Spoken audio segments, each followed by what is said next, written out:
பாருங்கள் ஃப்ரெண்ட்ஸ், இங்கே வந்து நல்லெண்ணெய் ஊற்றி வெந்தயம் கடுகு போட்டு தாளித்து எடுத்து வச்சுருந்த மணத்தக்காளி காயை போட்டு வாழைக்காய் போட்டு உப்பு போட்டு நல்லா வதக்கிட்டு மிளகாத்தூள் போட்டு தண்ணி ஊற்றி கொதிக்க வச்சுருக்கேன்.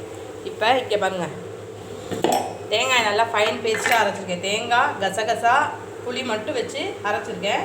இப்போ இது நல்லா வெந்துருச்சு. இப்போ இதை எடுத்து நம்ம இதில் மிக்ஸ் பண்ணிக்கலாம். மிக்ஸ் பண்ணிவிட்டு உங்களுக்கு காமிக்கிறேன். இங்கே பாருங்கள், இப்போ நல்லா இதுவாகிடுச்சு. இது நல்லா கொதிக்கட்டும். இப்படியே இது கொதித்தோடனே இதை வந்து நம்ம இப்போ ஆஃப் பண்ணிக்கலாம். பாருங்கள் ஃப்ரெண்ட்ஸ், இதுக்கு எண்ணெய் ஊற்றி கடுகு போட்டு வெங்காயம் தக்காளி இஞ்சி பூண்டு பேஸ்ட்டு எல்லாமே போட்டிருக்கேன். போட்டு நல்லா வதக்கி நல்லா கூழாக வதங்கினதுக்கப்புறம் இந்த உப்பு கொஞ்சம் போட்டு நல்லா வதக்கிட்டு இந்த பூசணிக்காயை எடுத்து போட்டிருக்கேன், பரங்கிக்காயை. இப்போ இந்த பரங்கிக்காயை நல்லா ஆவிலே வேக ஆரம்பிச்சிருச்சு. இப்போ டேஸ்ட் இதில் எல்லாமே கரெக்டாக இருக்குது. நம்ம லைட்டாக தண்ணி மட்டும் தெளித்து இதை மூடி வச்சுக்கலாம். பாருங்கள், இந்த குழம்பு செம்ம டேஸ்ட்டாக இருக்குது. கொஞ்சமாக உப்பு பத்தலை, லைட்டாக இதுக்கு வந்து நான் உப்பு போட்டுக்கிறேன். ஏன்னா சாதத்துக்கு இதுதான் சரியாக இருக்கும். மாமாக்கு அவசர வேலையை வெளில போயிட்டார்.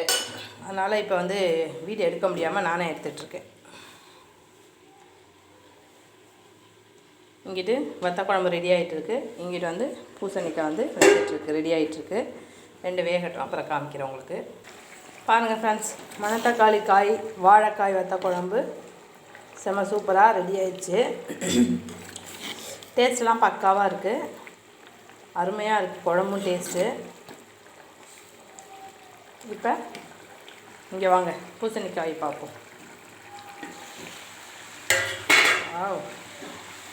இங்கே பாருங்கள், பூசணிக்காயும் நல்லா வெந்துருச்சு.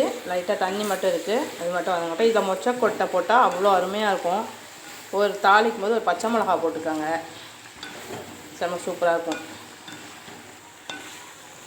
பாருங்கள், இப்போ வத்த குழம்பும் பூசணிக்காய் கூட்டும் இப்போ ரெடி ஆயிடுச்சு.